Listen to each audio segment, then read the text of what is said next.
A paz do Senhor, alunos e alunas do curso de Evangelistas e Missionários. Estamos aqui na última aula do módulo 3, Introdução ao Estudo da Homilética.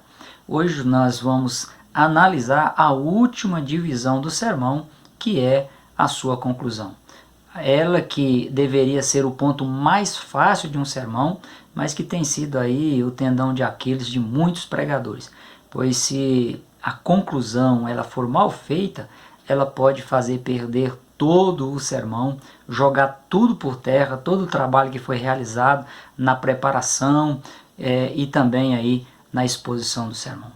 A conclusão ela é o ápice do sermão.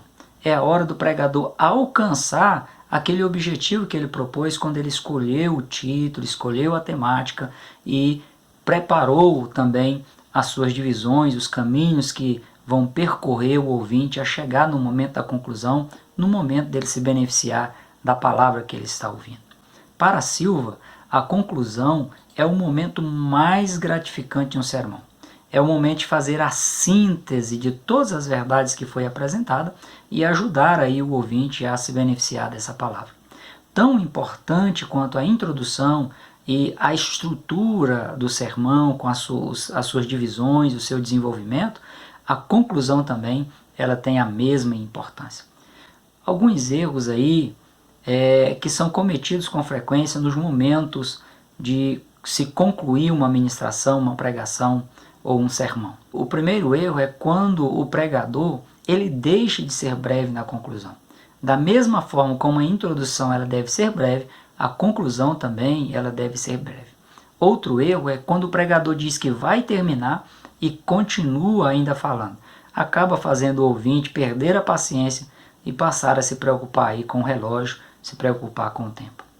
A falta de sensibilidade quanto ao momento de parar também é um outro erro frequente. A pessoa ela já esgotou seus argumentos, ou se perdeu ao longo do caminho, ou simplesmente ela perdeu a atenção dos ouvintes, mas falta a sensibilidade dela ver que chegou o momento dela parar, dela terminar a sua ministração. Outro erro frequente é quando os pregadores eles inventam novos assuntos ao acabar a mensagem que ele propôs pregar. Acaba aí enchendo linguiça, divagando em assuntos que não tem nenhum nexo com a temática proposta. Vem também a questão de autoexaltação, com testemunhos pessoais extravagantes, exagerados, ou até mesmo quando o pregador ele fracassa na sua ministração e ao final ele tenta se justificar, arrumando algum tipo de desculpa, algo que não vai resolver o seu problema, só vai piorar diante do seu ouvinte. Outro erro é o excesso de tempo na ministração. Não só a conclusão deve ser breve, mas precisa ser respeitado um tempo total de ministração. E alguns que excedem aí o tempo de ministração, eles acabam culpando o Espírito Santo ao dizer que ele está mandando continuar ou que está fazendo maravilhas. É bom lembrar a orientação de Paulo aos Coríntios, na primeira carta, capítulo 14, versículo 32, quando Paulo fala aí da necessidade de ordem, de organização no culto, ele diz que o Espírito ele é sujeito ao profeta. Ou seja, o profeta, a pessoa que está ministrando, o pregador, ele deve controlar seus impulsos, seu espírito e também o seu entusiasmo. Deus, além dele ser 100% ordeiro, o bom senso também diz que tudo que tem hora para começar deve ter também hora para terminar. A ausência de eficácia na conclusão ou uma conclusão mal feita, ela provoca cansaço nos ouvintes, pode fazer ruir toda a palavra, toda a ministração, mesmo que houve partes boas. Se a conclusão ela for mal feita, ela pode fazer ruir todo o sermão. E leva também à perca do foco do ouvinte, aqueles ouvintes com déficit de atenção. Ele não consegue ficar atento ou acompanhar um raciocínio por muito tempo. As coisas precisam ser mais sintetizadas. O sermão ele deve começar bem, ser bem desenvolvido e ter uma conclusão resumida e eficaz. Se tudo começou bem, teve um bom desenvolvimento, que a conclusão também seja brilhante e eficaz. Hoje aqui, nessa última aula, a aula de número 8 dessa matéria, Introdução ao Estudo da Homilética, eu vou fazer contigo aqui um breve relato de tudo que nós estudamos aqui nessas 8 lições. Se você observar, o tempo que foi proposto para o estudo dessas 8 lições ultrapassa a 10 horas. Eu vou fazer aqui uma conclusão de todo o curso, até para que você tenha uma noção da matéria que nós estamos estudando hoje, que é especificamente a conclusão. Este curso, sem dúvida, ele leva o estudante a desconstruir muita coisa que para ele já estava concretizado como o ideal para se ministrar um sermão. E eu espero que isso tenha acontecido contigo também. Muitas coisas que você já acreditava que era verdade absoluta no decorrer desse curso, eu espero que você tenha desconstruído. E essa desconstrução que eu desejo que tenha acontecido com você é para que você pegue tudo e reconstrua novamente, mas agora de forma sólida, com princípios fundamentais que vão lhe auxiliar a ser eficaz tanto na preparação, na estruturação do seu sermão, quanto também na exposição, na aplicação e no alcance do que for proposto a ser alcançado. Volto aqui neste momento a chamar a sua atenção para o que eu venho lhe dizendo desde o início deste curso de formação de obreiros, dessa turma de evangelistas e missionários da Faculdade Assembleana do Brasil. Foque o seu ministério pessoal e trabalhe para desenvolver aqueles pontos que você percebe que precisam e devem ser melhorados.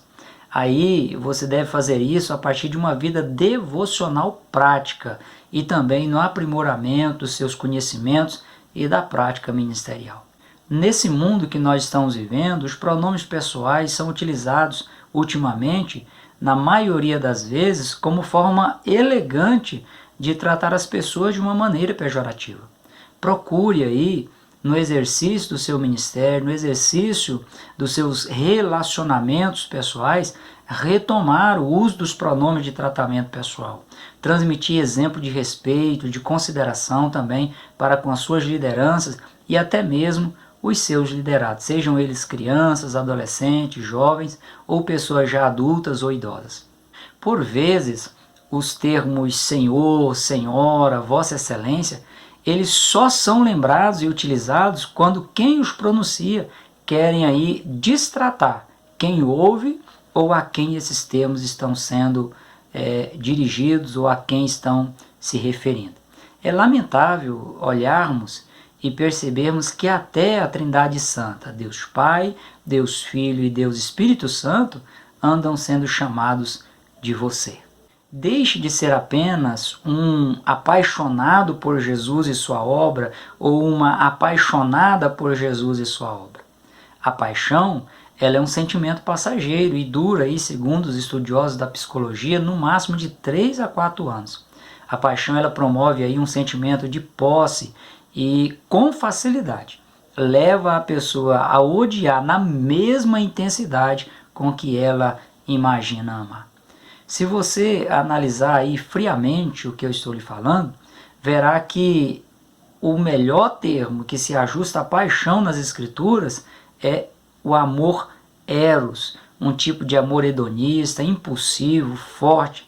Só que esse tipo de amor, ele busca a autossatisfação pessoal de seus desejos com base apenas no interesse pessoal de quem quer se realizar. E isso a pessoa faz dominado pelo amor eros, por essa paixão, esse sentimento possessivo, ele faz a qualquer custo. O amor bíblico estimulado aí nas páginas sagradas é o amor ágape, incondicional, atemporal, como está na primeira carta de Paulo aos Coríntios, no capítulo 13.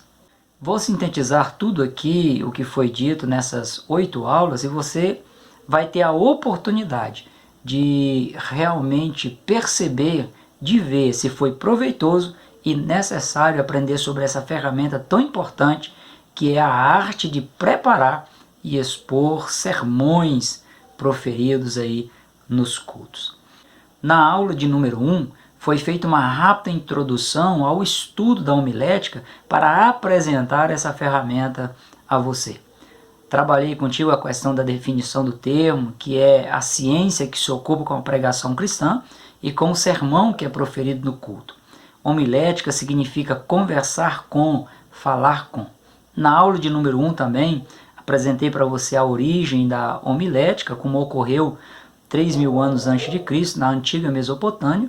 No mundo grego foi conhecida como retórica, no mundo romano como oratória, e no mundo eclesiástico a terminologia usada continuou aí sendo homilética. Apresentei também os objetivos da homilética como uma arte, e esses objetivos, resumidamente, são orientar os pregadores na preparação e também na exposição dos sermãos, fornecer princípios gerais e regras para a estruturação do sermão a ser ministrado e despertar o pregador aí quanto aos erros que ele precisa evitar no momento das suas ministrações. Como benefícios aí, eu destaquei na aula de número 1 sobre a homilética, que ela ajuda o desenvolvimento do raciocínio do pregador, ajuda o pregador a desenvolver um estilo próprio para deixar ou evitar imitar outras pessoas e contribui para o desenvolvimento da vida espiritual do pregador, porque chama muito a atenção para a questão da vida devocional.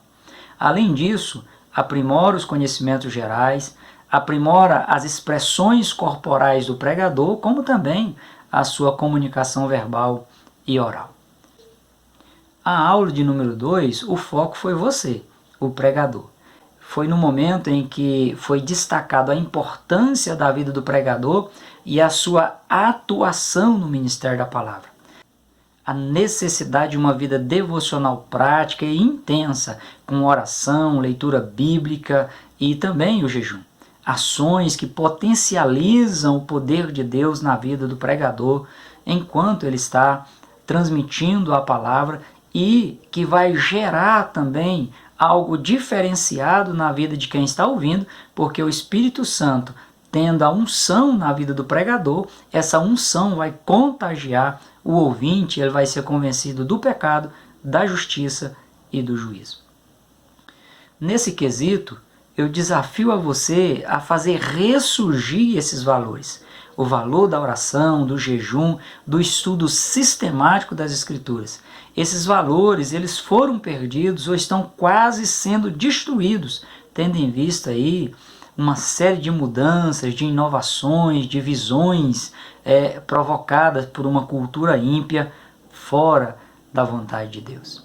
Ainda na aula de número 2, destaquei para você a importância da humildade, a importância da unção na vida do pregador e os erros que devem ser evitados pelo pregador, incluindo aí a questão das imitações, né?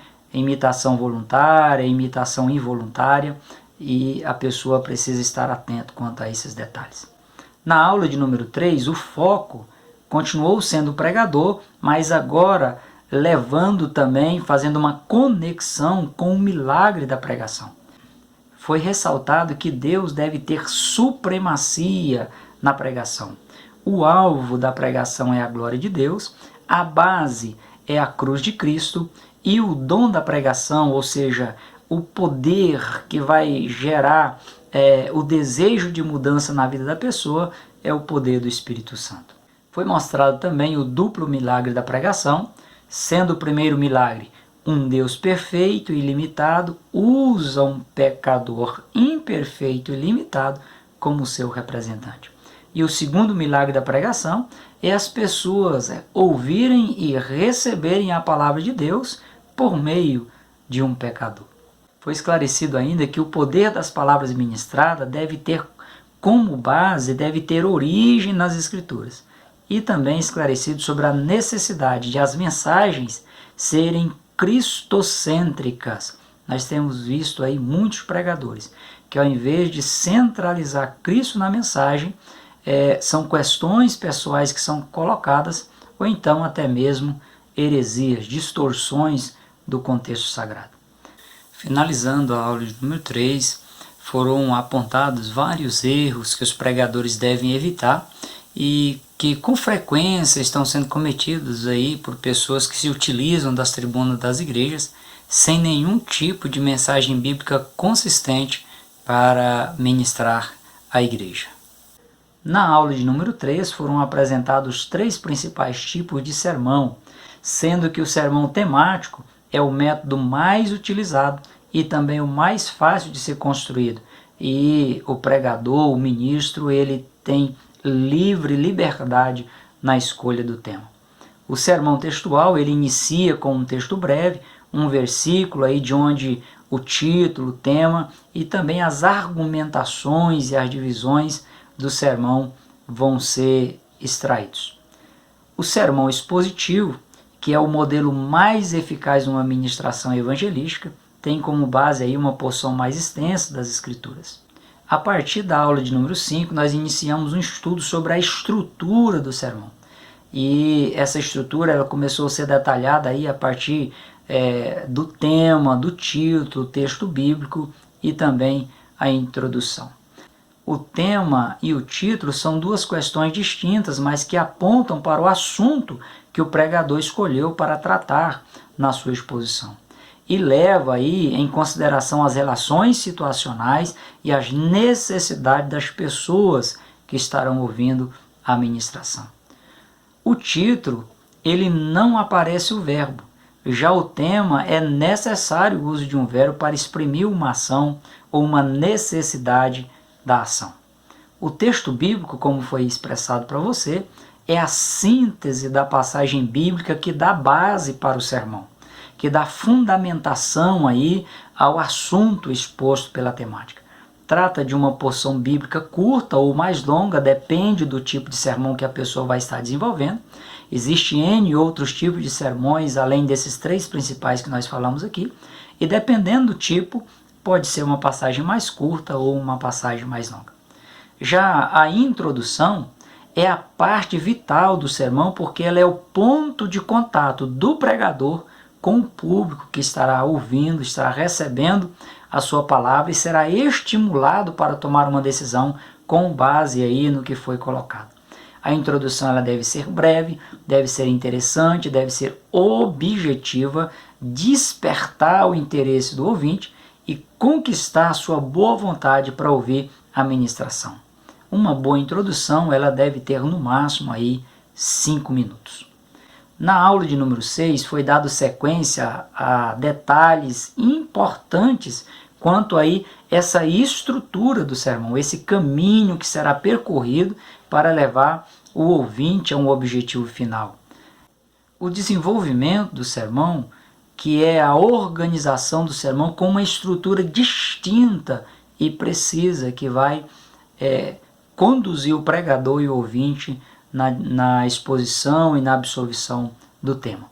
Essa estrutura, o desenvolvimento do sermão, dá clareza de ideia quanto ao assunto abordado no sermão, promove unidade de pensamento, ajuda o pregador a lembrar os pontos principais, além de contribuir também para que o ouvinte entenda o assunto e lembre ou relembre os principais aspectos do sermão.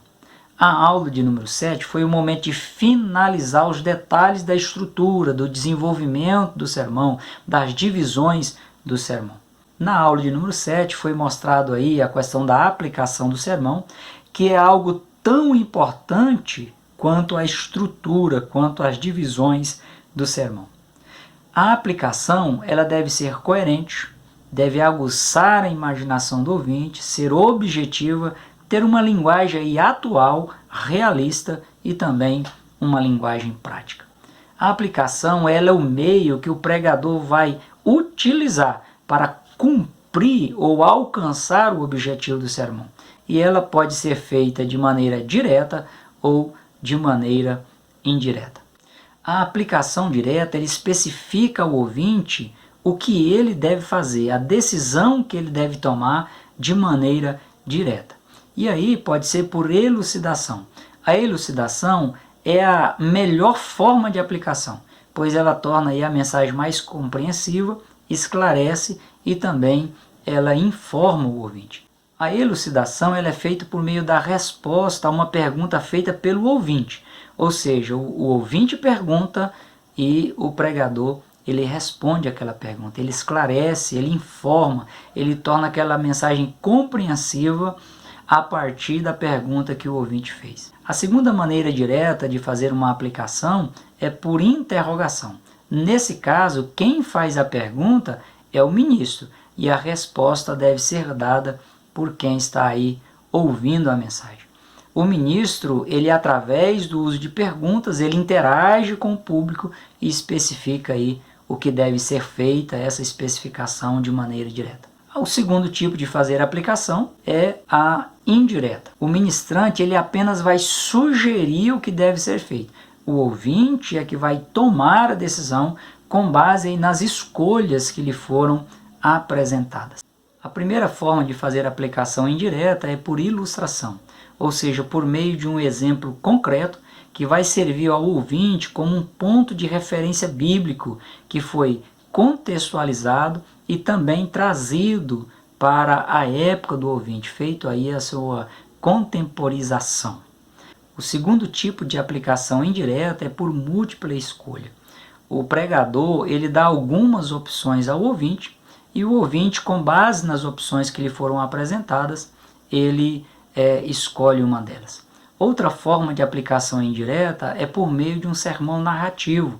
O pregador ele vai sugerir uma aprendizagem e os caminhos que devem ser percorridos por meio aí dos elementos narrativos do sermão que foi apresentado. Por último, eu falei para você sobre a forma indireta de fazer uma aplicação de uma palavra, de uma ministração, de um sermão, através do testemunho pessoal. O testemunho pessoal ele faz com que o ouvinte encontre aí uma relação de sua própria situação com o tema que foi desenvolvido. E isso vai estimular a fé do ouvinte para ele também tomar uma decisão que inevitavelmente ele precisa tomar. Então, a partir do testemunho pessoal, seja da vida do pregador, seja da vida de uma outra pessoa, de um outro personagem, ele vai ser estimulado também a tomar decisões de acordo com a vontade de Deus. Lembrando aí que a aplicação ela pode ser feita ao final do sermão ou ao longo do sermão. À medida que o pregador vai passando as etapas, passando a estrutura, as divisões de sermão, ele pode ir fazendo as aplicações ou deixar aí para o final, no momento da sua conclusão. A aula de número 8, que foi a última aula introdutória ao estudo da homilética, apresentei para vocês aí os detalhes voltados a uma boa conclusão. Observando que a conclusão ela é o ápice do sermão, tanto para o pregador quanto para o ouvinte. No caso aqui, essa conclusão ela deve ser o ápice para você que está fazendo esse curso, devendo ser aí a parte mais gratificante, o momento que você vai olhar para tudo que você estudou, tudo que você viu no decorrer desse curso, do que você leu, do que você visualizou nas videoaulas, através do material que foi colocado aí pelos professores para você, e você chegar à conclusão se o objetivo que você propôs no início desse curso, ele foi alcançado. Eu sintetizei tudo aqui o que foi dito dentro dessa matéria de introdução ao estudo da homilética. Destaquei as verdades principais, me esforcei para ajudá-lo aí a se beneficiar do que foi ministrado, dando aí suporte para vocês ao longo do curso, através das videoaulas, através dos exercícios, das atividades que foram propostas. Isso para incentivá-los a colocar em prática na sua vida e também no seu ministério. Em alguns momentos eu fui um pouco mais incisivo, exigindo um pouco mais da sua parte, para que você pudesse conseguir superar seus medos e melhorar aí naqueles pontos nos quais você tem maiores dificuldades e é perfeitamente possível você melhorar nesses pontos. Eu espero que você deseje continuar se aprofundando no estudo da homilética, no exercício ministerial e também em outras matérias, não só as que você estudou ao longo desse curso, mas outras matérias extremamente importantes aí para a sua base de fé cristã e também para o exercício do seu ministério. Como bem disse o empresário industrial, teórico revolucionário, publicista e pensador prussiano Friedrich Engels, ele diz que 1 grama de ação, 1 grama de prática vale mais do que 1 tonelada de teoria. Se tudo começou bem, teve um bom desenvolvimento que a conclusão desse curso seja para a sua vida algo vibrante, algo eficaz. Que Deus seja glorificado na sua vida, que você possa crescer, expandir e ser honrado por Deus. E por fim, ser semelhante a Ele, porque assim como Ele é, você o verá. Foi uma honra poder servir como professor voluntário aí na Faculdade Assembleana do Brasil, aprender junto com você nesse curso de formação aí de evangelistas e missionários. Sede firmes e constantes, sempre abundantes na obra do Senhor. Saiba que o seu trabalho não é vão no Senhor. Há uma recompensa preparada por Deus para aquele que perseverar até o fim. Não somente a salvação da alma, não somente a coroa da vida, não somente um novo nome, mas há um galardão preparado por Deus para você, que você receberá no arrebatamento da igreja, no tribunal de Cristo. Que Deus em Cristo te abençoe, continue à sua disposição, quero continuar tendo a sua amizade no nome de Jesus.